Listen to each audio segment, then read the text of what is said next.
තෙරුවන් සරණයි. අද මේ දේශනාවේ පැහැදිලි කරන්නේ කල්යාණ මිත්‍රයාගේ තියෙන ස්වභාවය, සැබෑම කල්යාණ මිත්‍රයාගේ තියෙන ස්වභාවය තමයි අද මේ දේශනාවෙන් පැහැදිලි කරන්නේ. මේ ඉපදෙන සෑම කෙනාටම යම් කිසි කෙනෙකුගේ ඇසුරක් තියෙනවා. ඒ ඇසුර සමහරක් විට සහෝදරයන්ගේ ඇසුර වෙන්න පුළුවන්, දෙමව්පියන්ගේ ඇසුර වෙන්න පුළුවන්, ඒ වගේම යාළු මිත්‍රයන්ගේ ඇසුර වෙන්න පුළුවන්. යාළු මිත්‍රයන්ගේ ඇසුර ඉහළම ඇසුර තමයි කල්යාණ මිත්‍ර ඇසුර කියන්නේ. දැන් කල්යාණ මිත්‍රය ඇසුර ලබා ගන්නෙ කොහොමද? සැබෑම කල්යාණ මිත්‍රයා මොන වගේ ස්වභාවයක්ද කියලා තමයි මේ කෙටි දේශනාවකින් අද පැහැදිලි කරන්නේ. කල්යාණ මිත්‍රයා කියන්නේ මොන ආකාරයෙන්ද Tamanට මේ දුකෙන් නිදහස් වෙන්න උපකාර කරන්නේ? කල්යාණ මිත්‍රයාගේ තියෙන ස්වභාවය කොහොමද කියලා තමයි හඳුනා ගන්න අද මේ දේශනාවෙන් පුළුවන් වෙනවා. එදිනෙදා ජීවිතයේදී යාළුවෝ ඇසුරු කරනවා. ඒ මිතුරුකමක් තියෙනවා. ඒ මිතුරුකම යාළුකම තියෙන්නේ තමන්ගේ අදහස් වලට ගැළපෙන විදිහට කටයුතු කරන නිසා, තමන්ට අදහස් ඉෂ්ට කරගන්න උදව් කරන නිසා, තමන්ගේ අදහස් වල එක්කම එයා කැමැත්තෙන් උමනාකමෙන් ඇසුරු කරන නිසා තමයි අපි මිත්‍රයා යාළුවා කියලා කියන්නේ. එතකොට දැන් මේ යාළුවා එදිනදා ජීවිතයේදී සම්මුති ලෝකේ පැවැත්මත් එක්ක ගොඩනැගෙන යාළුකම. එතකොට මේ යාළුකමේදී තමන් කැමති දෙයටත් යාළුවා කැමති දෙයටත් තමන් කැමති වෙන්නත්, තමන් කැමති දෙයට යාළුවා කැමති වෙන්නත් දෙන්නම එක හා සමානව ගලපගෙන ජීවත් වෙනවා. ඒ ගලපගෙන ජීවත් වෙන ඒ ඇසුර නිසා තමයි අපි මේ යාළු මිත්‍රයෝ කියලා කියන්නේ. එතකොට දැන් මේ යාළු මිත්‍රයෝ උනට මේ සෑම දෙනාම කල්යාණ මිත්‍රයෙක් වෙනවද? ඒ කියන්නේ කලන මිතුරෙක් වෙනවද? දැන් මේ කල්යාණ මිත්‍රයෙක් වෙන්නේ කොහොමද? කල්යාණ මිත්‍රයෙක් වෙන්නේ මෙන්න මේ ආකාරයෙන් තමයි කල්යාණ මිත්‍රයෙක් වෙන්නේ. මේ මිත්‍රයාට මෙන්න මේ ආකාරයෙන් දැනෙන්න ඕනේ. දුක කියලා Tamanට දැනෙන්න ඕනේ. දුකෙන් නිදහස් වෙන්න මාර්ගය සොයා ගන්න ඕනේ කියලා දැනෙන්න ඕනේ. ඒ වගේම ඇසුරු කරන අයවත් දුකෙන් මුදවා ගන්න උදව් උපකාර කරන්න ඕනේ. දැන් මේ සෑම මොහොතකම මෙයා ඇසුරු කරන කෙනාව දුකෙන් මුදවා ගන්නත් මෙයා උදව් කරන්න ඕනේ. ඒ වගේම මෙයාත් මේ දුකෙන් මිදෙන්න මාර්ගය අනුගමනය කරන්නත් ඕනේ. එහෙම කෙනා තමයි දැන් මේ කල්යාණ මිත්‍රයා වෙන්නේ. මොනවද දැන් කොහොමද මෙයා දුකෙන් නිදහස් වෙන්න මාර්ගය ඇසුරු කරන්නේ? මේ ලෝකයේ ඉන්නවා විමුක්ති මාර්ගයේ ගමන් කරන පිරිසක් ඉන්නවා. ඒ වගේම විමුක්තිය ලබාගත් පිරිසක් ඉන්නවා. ඒ විමුක්තිය ලබාගත් පිරිසගේ පණිවිඩය තමයි මේ අරන් එන්නේ මේ කල්යාණ මිත්‍රයා කියන කෙනා. කල්යාණ මිත්‍රයා මේ පණිවිඩය අරන් ඇවිල්ලා මෙයත් මේ පණිවිඩයේ මාර්ගයේ යන ගමන් අන් අයටත් මේ මාර්ගය කියා දෙනවා. අන්න එයා තමයි කල්යාණ මිත්‍රයා කියලා කියන්නේ. මොකද්ද මේ මාර්ගය? මේක තමයි ආර්ය අෂ්ටාංගික මාර්ගය. ආර්යවරුන් ගමන් කරන මාර්ගය තමයි මේ කියලා දෙන්නේ. එතකොට ආර්යවරුන් ගමන් කරන මාර්ගය තමයි මේ කෙලෙස් ගෙවන මාර්ගය. ඒ කියන්නේ මේ දුකෙන් නිදහස් වෙන මාර්ගය. ඒ වගේම නිවෙනින් සැනසෙන මාර්ගයක් තමයි මේ කල්යාණ මිත්‍රයා කියලා දෙන්නේ. ඒ කල්යාණ මිත්‍රයා ඇසුරු කරන කෙනාටත් ඒ දුකෙන් නිදහස් වෙන මාර්ගය මෙන්න මේ ආකාරයෙන් කියලා යන්තමකට හරි දැනෙන්න පුළුවන්. ආර්ය අෂ්ටාංග මාර්ගයේ ගමන් කරන ඒ මිතුරා නිතරම සිතේ තියෙන විවේකයෙන් තමයි කාලය ගත කරන්නේ. ඒ වගේම විරාගයෙන් තමයි කාලය ගත කරන්නේ. ඒ වගේම තණ්හාව නිරෝධ කරන මාර්ගය තමයි ගමන් කරන්නේ. ඒ වගේම නිවනට නැඹුරු වෙලා තමයි මාර්ගයේ ගමන් කරන්නේ. ඔහු සම්මාදිට්ඨිය වැඩෙන ආකාරයෙන් තමයි ඔහු කටයුතු කරන්නේ. ඔය අතරින් සැබෑම කල්යාණ මිත්‍රයා කියලා කියන්නේ සම්මා දිට්ඨියට පත්වෙච්ච කෙනාට තමයි සැබෑම කල්යාණ මිත්‍රයා කියලා කියන්නේ. අන්න ඒ වගේ කල්යාණ මිත්‍රයෙක් යම් කිසි කෙනෙකුට හමු වුණොත් ඒ මිත්‍රයා හරහාම, ඒ මිත්‍රයා නිසාම ඒ හමු වෙච්ච කෙනාටත් සම්මා දිට්ඨියට පත් වෙන්න උපකාර ලැබෙනවා ඒ කල්යාණ මිත්‍රයාගෙන්. මොන ආකාරයෙන්ද මේ කල්යාණ මිත්‍රයා සම්මා දිට්ඨියට පත් වෙන්නේ? ඒ වගේම සම්මා දිට්ඨියට පත් වෙනවා කියන්නේ නිවැරදි දැක්ම. ඒ කියන්නේ සම්මා දිට්ඨියට පත් වෙනවා කියන එක. ඒ වගේම නිවැරදි කල්පනාව. ඒ වගේම නිවැරදි වචනය. ඒ කියන්නේ වැරදි වචන පාවිච්චි කරන්නේ නැහැ. නිවැරදි වචනය තමයි යා පාවිච්චි කරන්නේ. නිවැරදි ක්‍රියාව. ඒ වගේම නිවැරදි දිවි පැවැත්ම. නිවැරදි උත්සාහය. ඒ කියන්නේ වැරදි වලට උත්සාහ කරන්නේ නැහැ. නිවැරදි පැත්තට තමයි උත්සාහ කරන්නේ. ඒ වගේම නිවැරදි සිහියක් තියෙනවා. ඒ කියන්නේ වැරදි දේවල් නිසා හටගන සිහියක් නොවේ. වැරදි පැත්තට යොමු වෙන හටගන සිහියක් නෙමේ. නිවැරදි සිහියක් තියෙනවා. නිවැරදි පැත්තට යොමු වෙන තමයි ඒ සිහිය තියෙන්නේ. ඒ වගේම නිවැරදි සමාධියක් තියෙනවා. ඒ කියන්නේ මිත්‍යා සමාධියට යන්නේ සම්මා සමාධිය. නිවැරදි සමාධියක් තියෙනවා. ඔන්න ඔය ආකාරයෙන් තමයි මේ කල්යාණ මිත්‍රයාගේ තියෙන ස්වභාවය. ඒ කල්යාණ මිත්‍රයා මේ ගමන් කරන්නේ ආර්ය අෂ්ටාංගික මාර්ගය තුලයි මේ ගමන් කරන්නේ.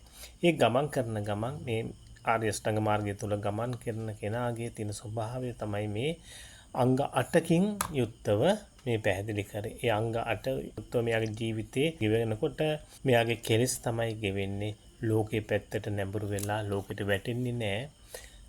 ලෝකෙන් ටික ටික නිදහස් වෙලා නිවැරදි මාර්ගයක තමයි මේ කල්යාණ මිත්‍රයා ගමන් කරන්නේ. ඔහු මේ නිවැරදි මාර්ගයේ ගමන් කරන ගමන් අන් අයටත් මේ මාර්ගය පෙන්නලා මේ මාර්ගයේ ගමන් කරන්න තමයි මේ උපදෙස් දෙන්නේ අන්න සැබෑම කල්යාණ මිත්‍රයා. ඒතකොට මේ සැබෑම කල්යාණ මිත්‍රයා හම් වෙන්නේ මේ බුද්ධ ශාසනයේ තියෙන කාලෙක. මේ ශාසනයේ තමයි සැබෑම කල්යාණ මිත්‍රයා හමු වෙන්නේ. ඒතකොට තවත් කල්යාණ මිත්‍රයෝ ඉන්නවා යහපත් දේ අගය කරන ඒ වගේම හොඳ දේ හොඳයි කියලා කියන එහෙම මිත්‍රයෝ ඉන්නවා. ඒවා උපකාර කරන්නේ සසර ගමනට උපකාර කරනවා.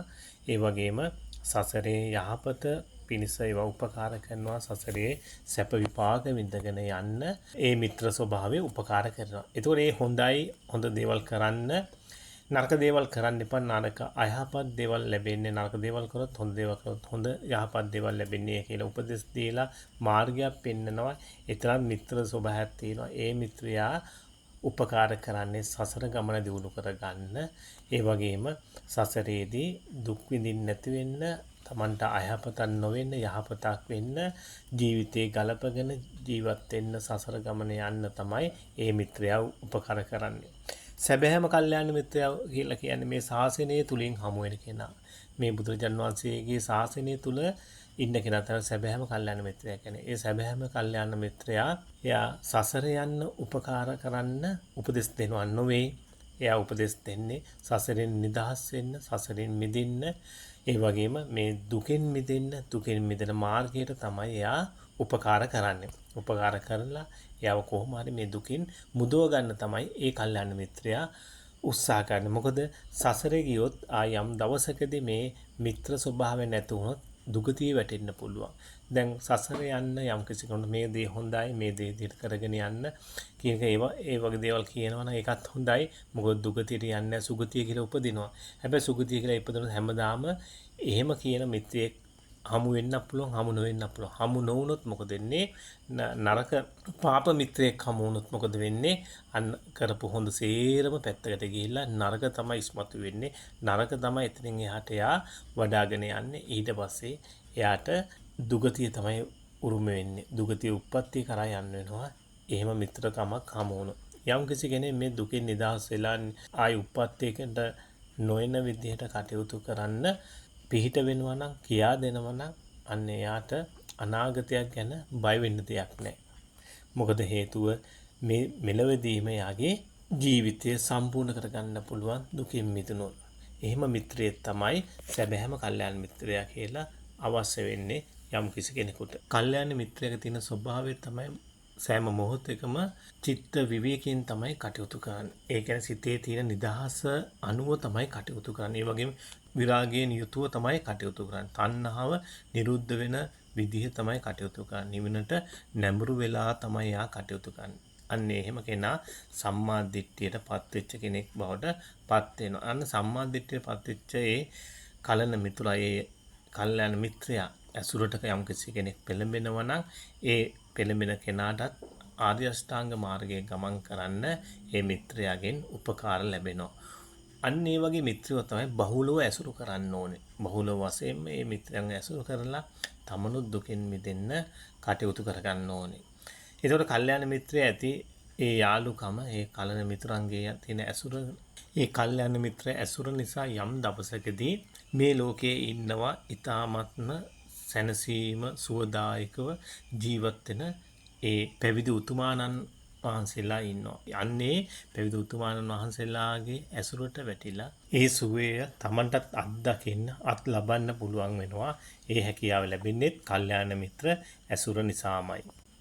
ඒ වගේම ඉපදෙන ස්වභාවයට උරුම කරගත්ත මේ සත්වයෝ ජරාව ස්වභාවයටපත් වෙනකොට සත්වයා ජරාවෙන් නිදහස් වෙන්න ලෙඩවීමෙන් ස්වභාවයෙන් කොට ඇති මේ සත්වයා ලෙඩවීමෙන් නිදහස් වෙන්න මරණයට ස්වභාවය කොට ඇති මේ සත්වයා මරණයෙන් නිදහස් වෙන්න ශෝක වැළපීම් දුක් දෝමනසින් ස්වභාවයට ඇති මේ සත්වයා ශෝක වැළපීම් වලින් නිදහස් වෙන්න මෙන්න මේ ස්වභාවවල නිදහස් වෙන්න උපකාර කරන්නේ කල්යාණ මිත්‍ර ඇසුරමයි.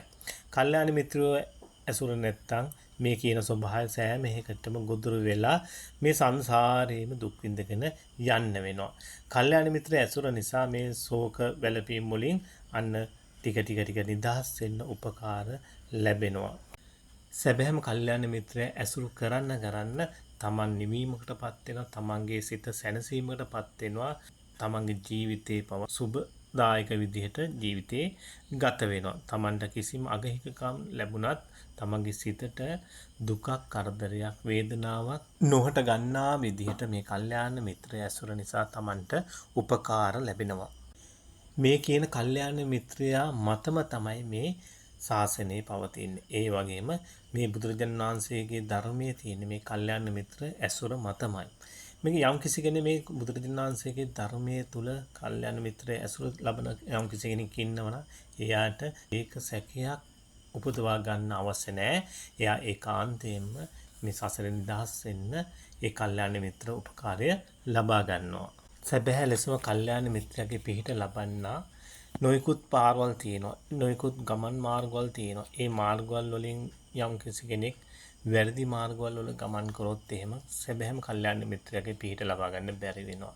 ඒ වගේම එකම මාර්ගයයි එකම මගයි. අන්නේ එකම මාර්ගය එකම මග කෙලෙස් කිවින මාර්ගය කුසල් වැඩෙන මාර්ගය අන්නේ මේ මාර්ගයේ ගමන් කරන කල්යාණ මිත්‍රයම තමයි ඇසුරු කරන්න ඕනේ. නොයෙකුත් කෙටි මාර්ග තියෙනවා. ඒ මාර්ග වලින් ගිහිල්ලා කවදාක කල්යාණ මිත්‍රය ඇසුරු ලැබෙන්නේ කල්යාණ මිත්‍රය ගිලිහි යන්න පුළුවන්. ඒක සැබෑම කල්යාණ මිත්‍රයා කියන්නේ සෑම මොහොතකම සත්‍ය දහම වටහාලා දෙන සත්‍ය දහම තුලම පිහිටන සත්‍ය දහම් මාර්ගයේ ගමන් කරන්නම උපදෙස් දෙන මාර්ගයේ අනුගමනය කරන්න විදිහට මාර්ගය පෙන්නන අන්න එහෙම කෙනා තමයි සැබෑම කල්යාණ මිත්‍රයා.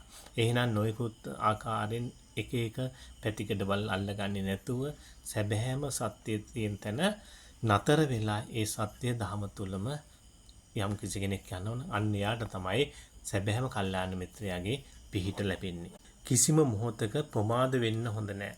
ප්‍රමාද වෙන්න මොකද වෙන්නේ වයසට තමයි යන්නේ. මේ ලෝකේ ජීවත් වෙන්න තියෙන කාලය තමයි ගෙවිලා යන්නේ. ඒ හින්දා ප්‍රමාද නොවේ අප්‍රමාද වෙලා මේ කල්යාණ මිත්‍ර ඇසුරටම නැඹුරු වෙලා තමයි කටයුතු කරන්න ඕනේ. ඒ වගේම තමන්ගේ යම්කිසි වටිනා කියන වස්තුවක් ඇතනම් ඒක පරිස්සම් කරගන්නවා වගේම ඒ වගේම අන් අයගේ තියෙන යම්කිසි වටිනා කියන වස්තුවක් තියෙනවා නම් ඒකත් පරිස්සම් වෙන්න උපකාර කරනවා උදව් කරනවා. එතකොට මේ කල්යාණ මිත්‍ර ඇසුර නිසා තව කෙනෙකුට අයහපතක් වෙන්න විදිහට කටයුතු කරන්නේ තව කෙනෙකුට යහපතක් විදිහටමයි කටයුතු කරන්නේ. ඒතකොට අන් අයටත් යම්කිසි දුකක් දැනෙනවා නම් ඒ වගේම Tamanටත් ඒ දුක දැනෙන බව හඳුනාගෙන අන් අයව දුකින් මුදවා ගන්න තමයි මඟ පෙන්වන්නේ. ඒක තමයි කල්යාණ මිත්‍රයාගේ තියෙන ස්වභාවය. මේ ලෝකයේ තියෙන පුණ්‍ය කටයුතු තියෙනවා. ඒ පුණ්‍ය කටයුතු වලට අන් අයවත් සම්බන්ධ කරගෙන තමනුත් සම්බන්ධ වෙලා ඒ කටයුතු කරනවා. ඒ පුණ්‍ය කටයුතු කරන්නේ අනිත් අයගේ යහපත පිණිසම ඒ කටයුත්තට උපකාර කරනවා. ඒ කටයුත්ත ඒ විදිහටම කරගෙන යනවා. ඒ කල්යාණ මිත්‍රයාගේ තියෙන ස්වභාවය තමයි ඒ විදිහට කටයුතු කරගෙන යන්නේ. මෙලෙවදී යහපත ලැබෙන යම්කිසි කටයුත්තක් ඇද්ද? ඒ වගේම පරලෝක යහපත පිණිස යම්කිසි කටයුත්තක් ඇද්ද? ඒ දෙකටම අප්‍රමාදීව කටයුතු යොමු කර ගන්නවා කල්යාණ මිත්‍රයා විදියට. අන්න අයව. ඉතින් ඒ විදිහට තමයි මෙන්න මේ කල්යාණ මිත්‍ර ඇසුර තියෙන්නේ. කල්යාණ මිත්‍ර ඇසුර මතම තමයි මේ සසරෙන් නිදහස් වෙන්න මේ දහම් මාර්ගයේ යන්න ඒ වගේම සෑම තැනකදීම දුකෙන් නිදහස් වෙන්න උපකාරය ලැබෙන්නේ කල්යාණ මිත්‍ර ඇසුර මතමයි. යම් කිසි කෙනෙක් මේ කල්යාණ මිත්‍ර ඇසුර තියෙනවා නම් භවභෝග සම්පත් වලට එහා ගිය ලාභයක් ලැබෙනවා කල්යාණ මිත්‍ර ඇසුර මත. කල්යාණ මිත්‍රයා දුක පිළිබඳව දුක සත්‍යයි කියලා හඳුනාගෙන ඒ වගේම දුකට හේතුව ගැන හොඳට හඳුනාගෙන දුකට හේතුව මේකයි කියලා ඒ සත්‍ය හඳුනාගෙන දුක නැති කිරීම පිළිබඳව හඳුනාගෙන දුක නැති කිරීම පිළිබඳව උත්සාහය ඇතුව දුක නැති කිරීම මාර්ගය පිළිබඳව දුක නැති කිරීම මාර්ගයක් තියෙන බව සත්‍ය හඳුනාගෙන ඒ මාර්ගයේ ගමන් කරන කෙනාට තමයි සැබෑම කල්යාණ මිත්‍රයා කියලා කියන්නේ.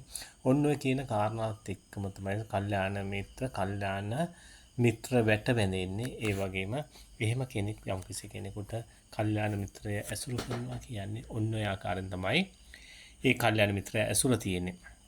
නැතුව ඒ වෙලට ඒ මොහොතේ ඇසුරු කරන යාළු මිත්‍රකමත් එක්ක ඇතින ගොඩනගා ගන්න දෙයක් නෙමෙයි කල්යාණ මිත්‍රයා කියන සැබෑම කල්යාණ මිත්‍රයා කියන්නේ තමන්ව දුකින් මුදවා ගන්න ඉදිරිපත් වෙන සැබෑම වීරයා කියලා කියන්න පුළුවන්. අන්න එයාට තමයි මේ කල්යාණ මිත්‍රයා කියලා කියන්නේ. එහෙම නැතුව තමන්ට හැමතිස්සෙම උපකාර කරන යහපතටත් උපකාර කරනවා අයහපතටත් උපකාර කරන හොඳ දෙයටත් උපකාර කරනවා නරක දෙයටත් උපකාර කරන කෙනා නෙමෙයි කල්යාණ මිත්‍රයා කියන්නේ. ඒ මිතුරුකමක් විතරයි. ඒ ඔහුගේ උපකාරය තියෙන්නේ මේ සසරේ අනතුරාවට සසර යන්න ඒ ජීවිතේ ගත කරන ජීවිත ගමනේ යන්න තමයි එහෙම මිත්‍රයන්ගේ තියෙන උපකාර තියෙන්නේ. තමන්ට තියෙන තනිකම පාළුව මකා ගන්න ඇසුරු කරන කෙනා නොවේ කල්යාණ මිත්‍රයා වෙන්නේ. සැබෑම කල්යාණ මිත්‍රයා වෙන්න නම් ඔහු තමන්ව දුකින් මුදවා ගන්න මාර්ගය කියලා දීලා තමන්ව දුකින් මුදවා ගන්න මඟ පෙන්නන අන්න එයා තමයි සැබෑම කල්යාණ මිත්‍රයා වෙන්නේ. ඔන්න ඔය ආකාරයෙන් තමයි මේ කල්යාණ මිත්‍රයාගේ තියෙන ස්වභාවය යම්කිසි කෙනෙකුට හඳුනා ගන්න වටහා ගන්න මේ කෙටි දේශනාවෙන් අදහස් ටික දැක්වුවේ යම්කිසි කෙනෙක් මේ සැබෑම කල්යාණ මිත්‍රයා කවුද කියලා හඳුනා ගන්න ඔබ අතර ඇති කල්යාණ මිත්‍රයා ඒ කල්යාණ මිත්‍රයා හඳුනාගෙන ඒ කල්යාණ මිත්‍රයාගේ ගමන් මාර්ගයේ අනුගමනය කරන්න ඔබටත් යහපතක් වෙයි. ඔබත් සංසාර දුකෙන් මිදී නිවනින් සැනසෙන්න. තෙරුවන් සරණයි.